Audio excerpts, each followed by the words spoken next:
Are you wondering how to create a coaching program that gets amazing results for your clients?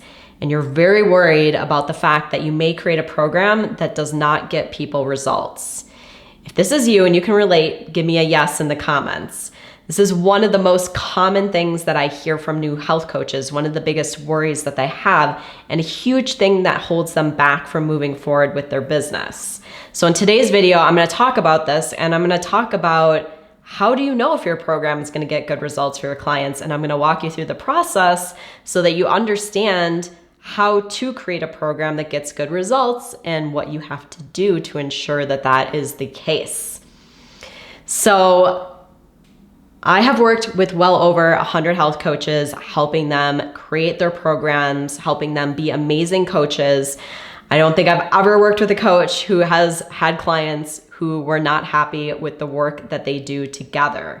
So I want to talk about what I have learned both through creating my own coaching programs and through helping my clients create programs so that you can create an awesome program for your clients. So I'm going to start by going back to something that you probably learned in middle school, maybe high school. I have it here on my little board, so I'm going to flip it over for you guys. All right, so the scientific method. This is going back to most likely something that you learned in chemistry class or some sort of science class when you were growing up. And a lot of times we learn it and then we forget about it. And the thing is, when we become a creator in our lives and a creator as an entrepreneur, we have to be willing to use the scientific method. Okay? It's a process of going through and testing things and seeing if they work and making changes if they don't. So I'm going to walk you through these steps today, and I'm going to walk you through how they relate to setting up your coaching program and the process that you're going to go through. Okay? So the scientific method, number one, is observation or question. So for an example, let's just say that your client is someone that wants to lose weight. And so your observation is well, number one, you want to be clear on your ideal client because it's going to help you create a program specific for that person. And I have other videos on that I will link below this video. So if you're unsure on your ideal client, I would say that's the number one step. You want to get clear on that. But then once you know who that ideal client is, you know what they're struggling with and what it is that they want, you can work on creating a program for that person.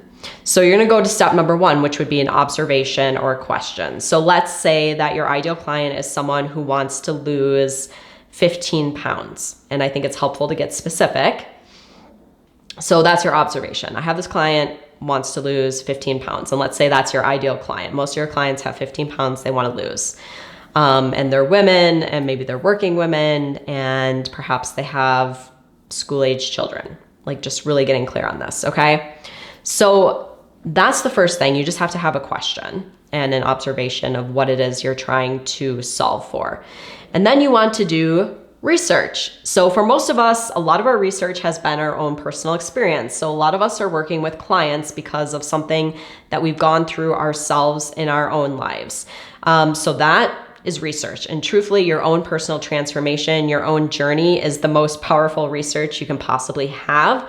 But in addition to that, a lot of us have done some sort of coach training, or we have some sort of medical background, some sort of background that we're bringing to our coaching as well. And so that can really go into your research as well. Like, what have you learned through your training that will help people? Maybe it's also through like personal development, things you've read, all those things lead to your research. And if you want to do additional research, of course you can, but I find that most people get caught up in this, and most people don't really have to do research. They already know what they need to know to help their client, okay? So number three is to make a hypothesis. So this really means to design your program. So you want to come up with, okay, if I'm working with this mom who has school-age kids, she has 15 pounds to lose, what is my program going to look like that's going to help this person create that transformation? You want to keep in mind what the specific problem is. So it's the 15 pounds they want to lose. And you want to keep in mind who that ideal client is. So if it's let's say a working mom, with school-age kids, that's going to be different than if you were working with a 60-year-old man to help them lose weight. So you just want to keep that in mind when you're creating your program as well, because your program is probably going to be specific to that person. So what you're going to want to do to get clear on your program is think about number 2, which is the research of all the things that you have done and the things that you have discovered as far as what would be helpful for this person to help them lose weight. And I want you to make a list of everything. And what are the different things that they're going to need to know? What are the different things that they're going to need to do? Are there certain handouts or books or things that they're going to need to help them make that transformation? You're also going to think about, how long do I want to work with this person? If they want to lose 15 pounds and I want to help them lose all 15 pounds, how long is that going to take? Is it going to be 3 months? Is it going to be 6 months? Is it going to be a year? This is where it really helps if you know who your ideal client is and what it is that you're helping them do. If you're helping them lose the whole 15 pounds, realistically, how long will that take, especially in the way that you want to be helping them, okay? So this is where you come up with your hypothesis. And then what you're going to do is you need to experiment. And what this means is actually walking people through your program. And this can be people who pay for your program. This can be people who do your program for free. I think this totally depends on you and your confidence. Some people have to start doing free programs, working with clients for free, because they really lack the confidence to feel like, yes, I can really help these people. And that may be if you're totally new to coaching, totally new to working with clients or patients. I know I personally, when I started my coaching, I was charging right away. So I didn't do pro bono clients. I started charging right away because I felt confident enough to do that. So that's up to you, but you're going to have to walk people through your program, and that is the experimental phase, right? You have to walk some people through it, and then you're going to see what happens. So you're going to collect data, which is number 5. Collect data on what happens with those clients. Do they get the results they want? Let's say they wanted to lose the 15 pounds and they lost 10 pounds. And you've done this with a number of people, and that kind of seems to be the pattern that you're seeing. Then you may need to say oh, maybe I need to make my program longer. And this goes into number 6, which is the analysis. So you want to collect the data, you want to get feedback from your clients, you want to see what's working, what's not working. This is all in the collecting the data. And then you want to analyze it. What worked really well? What didn't work so well? The things that worked really well, obviously you want to keep those in your program and you don't want to change them. If there's certain things that didn't work so well, then you're going to have to go back and you want to change those. You want to think about how can I make the program more effective? How can I make it so people are getting better results or really liking the results? And the only way to do this is to go through this process. So a lot of people think, I need to do everything perfect and I have to have it figured out from the very beginning. And I see so many coaches get stuck in this.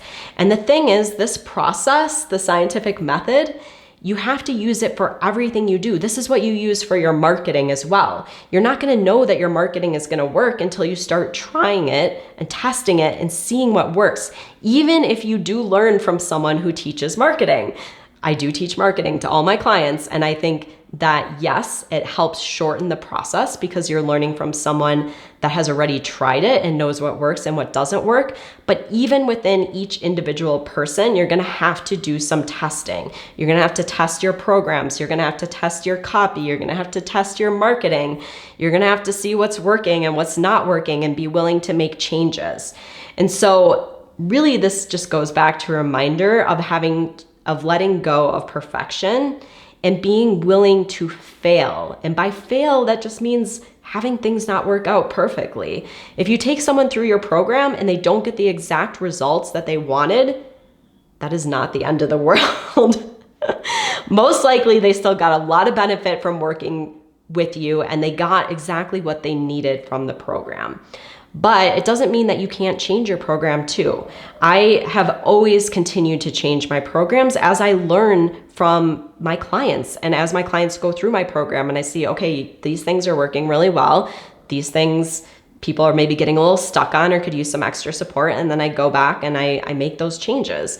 Doesn't mean my program was bad or people aren't getting good results or people aren't happy with it. This is just how we do anything, and it's how everything is created. I want you to think about like even any sort of object that's been created, any sort of invention, the telephone, electricity, like all those things, this is how it was created by having an experiment, testing it out, seeing what works and what doesn't work, and making changes, okay? So this is my message to you. Let go of perfection, be okay with experimenting and making changes. This is what you're gonna do in your program, and it's really what you're gonna do in all the parts of your business to really create a successful business. And the more willing you are to just go out there and test it, the better results you're gonna get. The people who stay stuck and stay stuck forever are the people who feel like I have to have it all figured out and I need to know exactly how it's gonna work out and what type of results people are gonna get before I even do it, before I even try it. That's impossible. It's impossible. So you will stay stuck forever if you're telling yourself, I have to know that my program is going to be amazing before I've even tried working with someone, okay? All right, so I have a resource for you that I think you're gonna find really helpful. So it's my ideal client guide, and it goes through getting clear on your ideal client. So like I said, you need to know that before you come up with your program. Super helpful as far as developing a specific program. So if you're interested in that, I will put the link below this video and you can download that, go through it, do the exercises. It's super helpful as far as getting clear on that ideal client. And the next thing that I want to let you know is that I offer a free consultation to people who are interested in working with me. So the consultations are by application. So you can go through and you can sign up, and as long as you are qualified and really motivated and interested in getting support in your business, I would love to speak with you about that and see if working together would be an awesome fit for helping you grow your business. So I hope you found this video super helpful. Give it a thumbs up if you did, so I know to create more content just like this. Also, make sure that you subscribe to my channel if you want to get notifications each time I post a new video. I post new videos every week, and if you click the little bell, you'll get a notification each time I post a new video. Thanks so much for joining me. I would love to hear your biggest takeaways in the comments below, and I will see you next week. Bye.